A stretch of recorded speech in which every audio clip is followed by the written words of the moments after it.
नमस्ते हजुरहरुमा मेरो चाहिँ दिउँसोको खाना खाने बेला भयो र हजुरहरुले चाहिँ खानुभयो कि खानु भएन हो।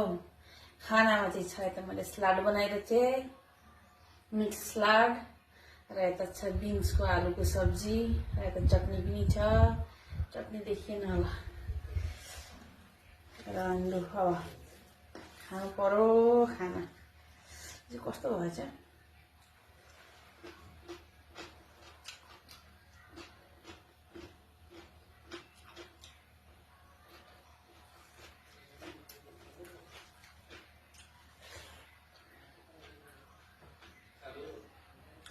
त्यो खोर्सानीको अचार हो कि